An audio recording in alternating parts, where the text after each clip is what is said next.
எந்த ஒரு சமூகமா இருந்தாலும் அந்த சமூகத்துக்கு ஆதரவா எந்த நிலையில எந்த கட்சி அறிக்கை கொடுத்தாலும் உடனே வெல்கம் பண்றானா இல்லையா? அப்ப நீ என்ன பண்ணணும்? இஸ்லாமிய சிறைவாசிகள் விடுதலை சம்பந்தமா சட்டமன்றத்தில் எடப்பாடி பேசும்போது ஒட்டுமொத்த இஸ்லாமிய அமைப்புகளுடைய சட்டமன்ற உறுப்பினர்கள் நீங்க என்ன பண்ணணும்? சரி, சட்டமன்ற உறுப்பினர் இஸ்லாமிய அமைப்புகள் என்ன பண்ணணும்? எடப்பாடிக்கு வாழ்த்து தெரிவிக்கணுமா இல்லையா? ஏன்னா இப்படி நீங்க அரமெண்டா நீங்க திமுக அடிமையா இருக்கிறதுனால திமுக உங்க தலைமையில ஏறி மசாலா அடிக்கிறான். அப்போ என்ன ஆயிடுச்சுன்னு சொன்னா உடனே திமுக ஒரு விதமா ஆயிடுச்சு. என்னடா இவ்வளவு பெரிய இஷ்யூ ஆயிடுச்சுன்னு சொல்லிட்டு உடனே என்ன பண்ணாங்க, சில பேருக்கு நீதிமன்றத்துல பரோல் எதிர்ப்பு தெரிவிக்க முடியும், நீதிமன்றம் மூலியம் பரோல், சில பேருக்கு இடைக்கால ஜாமீன், இப்படி பல பேருக்கு கொடுத்தாங்க. கொடுத்துட்டு சில பேரை விடுதலையும் பண்ணாங்க.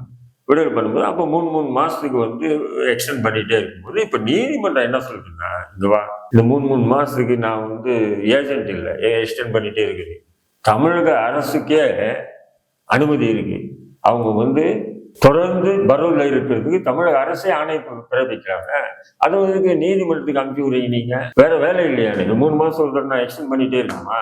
தமிழக அரசு நீங்க பண்ணுங்க.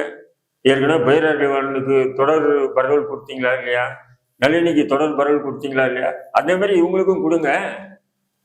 ஏன் நீதிமன்றத்துக்கு அனுப்பிச்சு விடுறீங்க இவங்களை? நான்லாம் நீதிமன்றத்தை எக்ஸ்டெண்ட் பண்ண முடியாதுன்னு. அப்ப அந்த 2 வருஷமா அவங்க சிறையில இருந்து விடுதலை ஆயிட்டு வந்தாங்க பார்த்தீங்களா?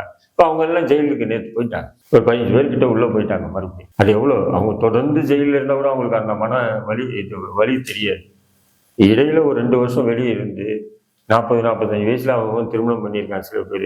சில பேர் பெட்டி கடை வச்சிருக்கான், சில பேர் பழக்கத்துக்கு வழி ஏதாவது தேடிட்டு இருந்தான். இப்படியாப்பட்ட நபர்களை மறுபடியும் சிறையில நீங்க போட்டிருக்கீங்கன்னு சொன்னா அப்போ இது திமுக பாசிச சித்தாந்த கட்சின்னு சொல்லாம வேற என்ன சொல்றது?